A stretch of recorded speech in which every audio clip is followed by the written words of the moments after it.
This is Christine, and welcome to Sip Talk and Learn. And today's conversation is all about waiting. But before we get started, I want to give you guys a few minutes to grab yourself a cup of coffee, a cup of tea, or whatever it is you want to drink as we have today's conversation. And we'll be back in just a few minutes. Welcome back. Well, today I want us to talk about waiting because I know each and every one of us is on this journey called waiting, and we are all waiting for something to happen, for God to move something or to open a door, something. We are all on a waiting journey. It may be a short wait and it might be a long wait, and some people might be frustrated along the way, and some people might have all the endurance to go through the whole process of waiting. So I want us to ask ourselves, what is my waiting journey? What is it that I have been waiting on God to do in my life, and how am I going through that process of waiting? So the very first time I recall that I had a major wait in my life was when I relocated from Minnesota to California, and I was waiting on God to open up employment opportunities for me, and it was really tough. I'm not gonna lie to you, it wasn't an easy journey for waiting. And the good news about my waiting journey is God quickly brought into my life procedures, or things that I could do while I waited on him. So what happened is I started blogging in 2009, and that was when I started my waiting journey on God to open up such doors and settle us here in California. And it was not easy, and I started blogging, and I realized, you know what, as I was blogging, time was moving, and I was doing more than just blogging. I was beginning to unveil a purpose in my life that God had called me towards. And so my waiting journey became this beautiful tapestry of God unveiling his plans and purpose and gifts in my life. And so by the time we ended up settling down, I really knew without a shadow of doubt that God had called me to, one, pursue my writing, and also to pursue it in such a way that glorifies his name. And also, as we were waiting, God opened up my eyes to the homeless ministries and all that kind, and to the sufferings that's going on in the world. Excuse me. And so what happened is we started ministering to the homeless, and really being connected to what other people were going through. Even though we were going through a really hard time on our own, God just made it so that we could help and be involved in other people's struggles as well. And looking back, that was by far the best gift that God could ever have given us at that point. Because the worst thing, my friend, is to wait and not have anything going on in your life. To wait without purpose. To wait without anything to keep you busy. It often leads many people to give up on God, on waiting, and they might even revert back to their old destructive ways. And so, as you wait on God to do something in your life, would you pray to him and ask him to open up your eyes to see what he wants you to see, to hear what he wants you to hear, and to walk in the path that he wants you to walk in? And as you open up your life and your waiting season to God to really shepherd you through that, you will realize that God will keep you busy while you're waiting. He'll open up your eyes for you to see things that are going on around you. Or maybe you need to volunteer in your schools, your child's school while you wait. Maybe you just need to continue working on a daily basis as you wait. I don't know what you're waiting on, but whatever it is, don't wait without having anything going on in your life. Don't live a life that is standstill, because what happens is again, you get frustrated with waiting, because none of us knows how long we're going to be waiting for.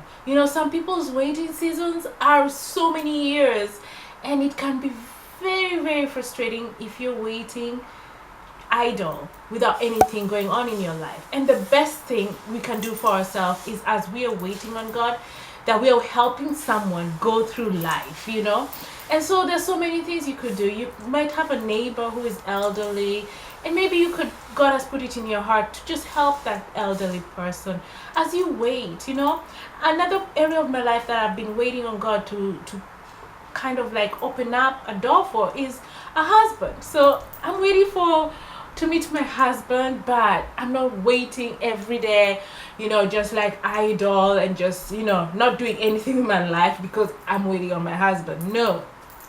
Life continues, and along the way, God will bring my husband. And so it's so important. If I had waited without being kept busy by God, I would be frustrated. I would have given up. I would have fallen into depression, because sometimes waiting on God means that you are so limited in what you can do for yourself.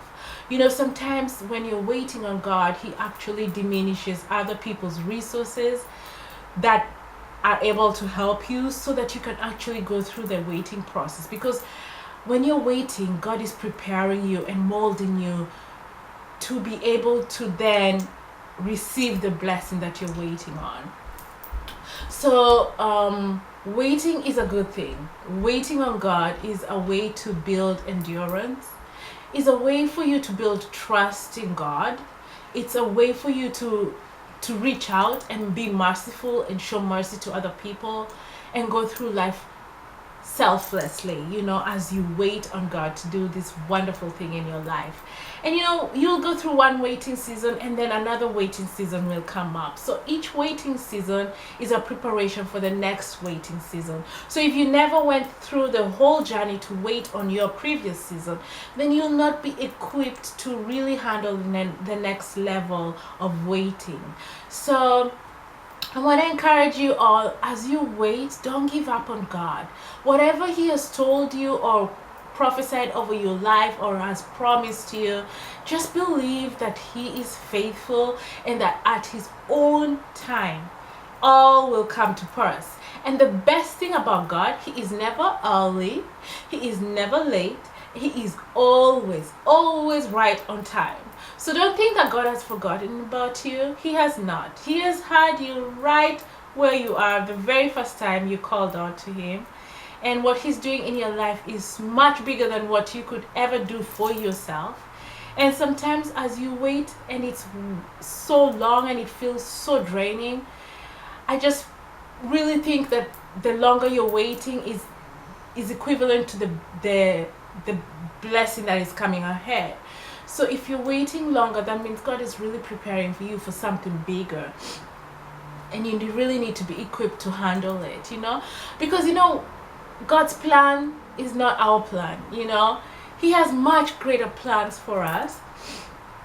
And so maybe you've prayed, oh God, I really want that job. I want to, lead a company. I want to own my own business, or whatever it is you've prayed for. Can I also tell you that God will give you that and much more? And so as you wait on Him, He is really molding you all around to be able to handle that blessing.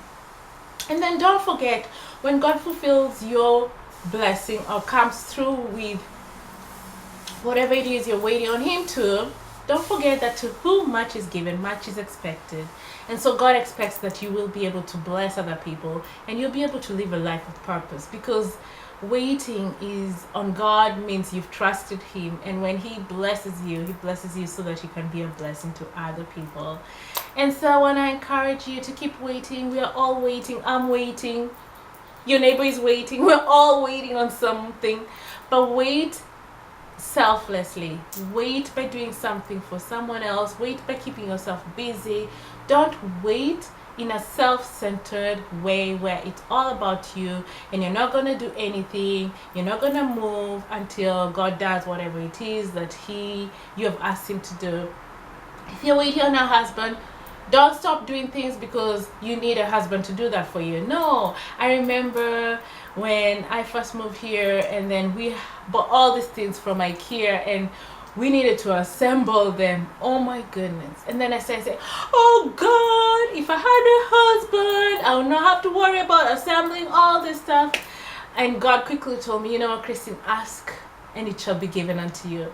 And so I asked God, please give me the wisdom and understanding to understand these directions that just don't make sense, for me to be able to then assemble everything. And can I tell you, I have assembled so many furniture since then. God has given me the wisdom to do it, and He's proven to me that I don't need anyone, that He is the one to fill the other void that is missing in my life. And until God brings a man, even when He does bring the husband, that I will always be reliant on God and not man. And I think that's what He's teaching us as we wait for husbands. For those who are waiting for husbands, that God is calling us to rely on Him and not rely on men. Because a lot of times, I don't know about men, but women, I think we tend to put so much on men, so much on our husbands, that if the fridge is broken and your husband is out of town, I mean, it doesn't make even any sense to be calling him because he cannot even help you. But we miss the opportunity to call on God and say, hey God, the fridge is broken. Can you give me the wisdom on how to fix it? Or can you give me the favor or direction on how to get somebody to help me fix this thing, you know? And then when it's all said and done, then can we call our husband and say, God, help me fix this thing? You know, we rely so much on men to do what God can do for us and what God is longing to do for us. So through my waiting journey for a husband, God has taught me to call on Him first before I call on anybody. And that has been a great lesson. And I pray that when I get married, that I will continue to call on God first before I call on my husband. And so I want to just continue to encourage you guys. Keep waiting, continue daring greatly, continue to do the things that you've purposed to do for yourself. If you want to go for a movie even by yourself, go for a movie by yourself. You know, don't stop watching movies because you don't have anyone to do it for you. I go watch movies by myself many times, and yeah, so live your life fully. And I encourage all of you guys to ask God to open up your eyes and ears and lead you in the direction that you need to go as you wait on Him to fulfill that prayer that you've been asking Him to. Thank you so much for joining. Until next time, have yourself a wonderful rest of your week. Thank you. Bye.